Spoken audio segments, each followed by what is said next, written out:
ఒకవేళ టీడీపీ జనసేన కనుక కలవకపోతే ఎలక్షన్స్లో జనసేన వల్ల టీడీపీకి నష్టం వాటిల్లే అవకాశం ఉందా? ఇది మళ్ళీ ఏమైనా వైసీపీకి ఏమైనా వెరీ క్లియర్గా సిఈసి సెంట్రల్ ఎలక్షన్ కమిషన్ ఇచ్చినటువంటి నివేదిక 2019 ప్రకారం 16 నియోజకవర్గాల్లో జనసేన పార్టీ వల్ల తెలుగుదేశం పార్టీ ఓడిపోయింది. అంతేకాని కేవలం 16 కాన్స్టిట్యున్సీల్లో ఆ నివేదిక ప్రకారం. సో ఇక్కడ ప్రజల చేతుల్లో వైసీపీ ప్రభుత్వం ఓడిపోతా ఉంది. అది ఎవరు కలిసి నిలబడ్డా కలవ నిలబడకపోయినా కూడా వైసీపీ ప్రభుత్వం మాత్రం అధికారంలో ఉండదు. సో వాళ్ళు ఇదైతే ఓడించాలని కంకణం కట్టుకుంటున్నారు అనేది ప్రజలు మీ అధ్యయనంలో తేలినటువంటి ఒక ముఖ్యమంత్రికి ఇది చాలా విలువైన సమయం, చాలా పెద్ద టైము. ఎప్పటికైనా మార్చుకో. నీ ఆర్థిక కోణం నుంచి సామాజిక కోణం, అభివృద్ధి కోణంలో ఆలోచించడం మొదలుపెట్టు. 50,000 కోట్ల రూపాయలు వచ్చినాయి. You are accountable. 1 మంత్లో 50,000 కోట్ల రూపాయలు ఆంధ్రప్రదేశ్కి వచ్చినాయి. గడిచిన 20 రోజుల కాలంలో 50,000 కోట్ల రూపాయలు సెంట్రల్ గవర్నమెంట్ ఆంధ్రప్రదేశ్కి వచ్చింది. అవును. ఏం చేస్తున్నావు, ఏం చేయబోతున్నావు ఆ డబ్బులతో?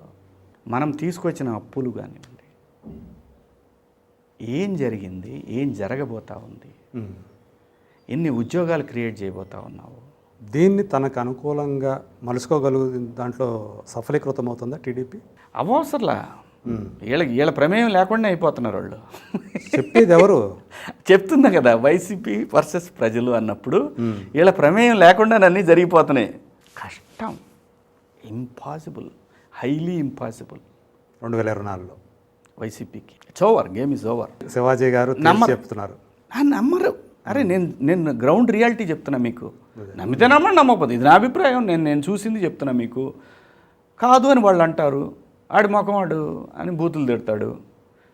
ఈసారి నా బిడ్డ అయినా నన్ను బూతులు తిడితే వాళ్ళ ఫ్యామిలీ రూట్స్ నుంచి తిట్టం మొదలు పెడతాను నేను. నాకు రావేంటి? నా దగ్గర నుంచే మొదలైద్దేమో జనం మీ మీద తిరగబట్టడం నా జోలికి వస్తే. మిమ్మల్ని ఎవరిని అడిగారా రమ్మని, పార్టీలోకి రమ్మని? నన్ను ఎవడు అడగలేదు, నేను ఎవరిని అడగలేదు. అంటే మీరు చంద్రబాబు నాయుడు గారి గురించి గొప్పగా చెప్తూ ఉంటారు కదా, కనీసం అక్కడి నుంచి కూడా మీకు చంద్రబాబు నాయుడు గారు గత ప్రభుత్వం నేను ఒక పని అడిగానండి. మా మీద ఆయన ఆపద్ధర ముఖ్యమంత్రిగా ఉన్నప్పుడు ఒక కేసు గురించి ఒక ఎఫ్ఐఆర్ అడిగాం. ఆయన మాకు చేయలే. మా వ్యక్తిగతం అది. కొంచెం బాధపడ్డా, ఇదేంటి ఒక ఎఫ్ఐఆర్ అడిగాం చేయలేదు నాకు అని అనుకున్నా.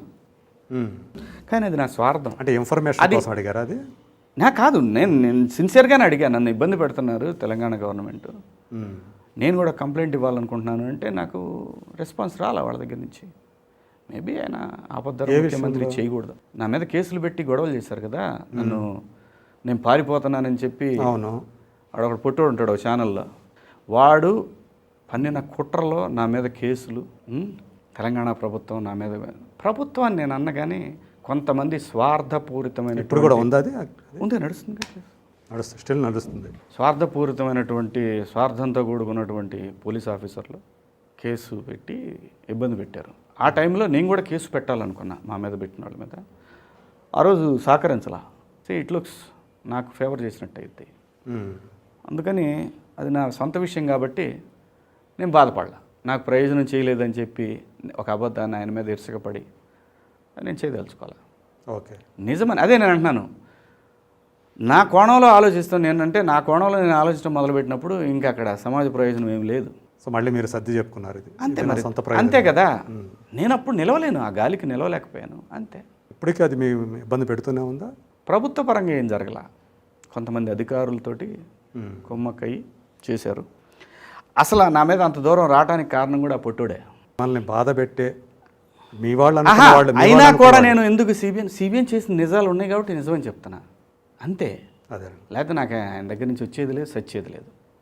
కనపడతా ఉంది ఎదురుగా హైదరాబాద్ నగరం క్లియర్ కనపడతా ఉంది. విజన్ 2020 ఎలా సాకారమైందో మనందరం కళ్ళు ఉంచుకొని చూస్తున్నాం ఈ రోజున. ఇది విశ్వనగరంగా ఎలా మారిందో ఒకటే చిన్న ఎగ్జాంపుల్ అండి. నేను ఈ రోజున వైసీపీ ప్రభుత్వానికి నాకు గుర్తొచ్చింది, కొడాలి నానికి, జగన్మోహన్ రెడ్డి గారికి, మీ వైసీపీ మొత్తానికి కూడా ఒక ఛాలెంజ్. అరే బాబు, 1000 ఎకరాలు మీరు రైతుల దగ్గర నుంచి పూల్ చేయండి రా. 1000 ఎకరాలు మీరు సమీకరించండి ఫ్రీగా. 50,000 ఎకరాలు ఒక మనిషిని నమ్మి ఇచ్చారంటే that it self what is Chandrababu Naidu. నువ్వు 1000 ఎకరాలు పూల్ చేయి. నువ్వు ఎలా 1000 ఎకరాలు సమీకరించండి, మీకు ఛాలెంజ్. 1000 కాదు 100 ఎకరాలు కూడా మిమ్మల్ని నమ్మి ఇవ్వరు ఎవడు కూడా. సో అది ఆ తేడా అంటారు. That is the difference. That's all. అంతే. ఒక ఆర్థిక కోణంలో ఆలోచించే ఒక ముఖ్యమంత్రికి, భవిష్యత్ కోణంలో ఆలోచించినటువంటి ఒక మాజీ ముఖ్యమంత్రికి ఉన్న తేడా అది. క్రెడిబిలిటీ. అసలు మీకు అంత ఇమేజ్లు అంత రావడానికి మీరు చేసిన ఒక మంచి పని ఏంట్రా బాబు నాకు చెప్పండి. నువ్వు ఎవరు? ఒక 14 కేసులు ఉన్నటువంటి ఛార్జ్షీట్లు ఉన్నటువంటి ఒక ఆర్థిక నేరగాడివి అని నిందించారు నిన్ను. ప్రూవ్ కాలా. నేను ఎప్పుడు కూడా అనలా ఆయన. నీ మీద నిందలు ఉన్నాయి.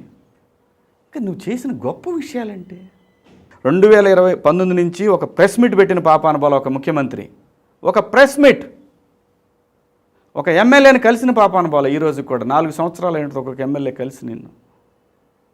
అన్లెస్ క్యాబినెట్ మీటింగ్లు లేకపోతే ఒక మంత్రిని కలిసే పరిస్థితి లేదు. మీరు అసలు మిమ్మల్ని కలవాలంటేనే ఎవరికైనా సరే అదొక ఉద్యమాలు చేసి కానీ కలవలేకపోయారు మిమ్మల్ని. ఎందుకంటే మీకు అవగాహన లేదు. వాట్ ఈజ్ అడ్మినిస్ట్రేషన్, గవర్నమెంట్ ఏంటి, దాని వ్యవస్థలు ఎలా నడుస్తాయి. మీకున్నటువంటి ఒకటే ఫోకస్, మీరు డబ్బు సంపాదించాలనే ఆలోచన. అంతే. మీరు మందు కంపెనీలు మీవే, మందు క్యాష్లో అమ్ముతున్నారు, ఇసుక మీదే, ఇసుక మాఫియా మీదే. పొద్దున్న లెగిస్తే కమ్మ అని ఎగబడే మీరు, ఎంతమంది మీ దగ్గర సలహాదారులు కమ్మవాళ్ళు ఉన్నారు, ఎంతమంది కాపులు ఉన్నారు.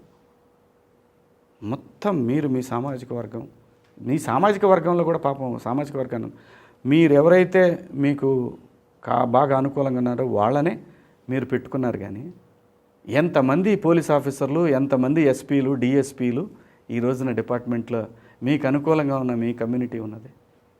సో ఏంటంటే ప్రభుత్వాన్ని నడపటం వీళ్ళకి రాదు.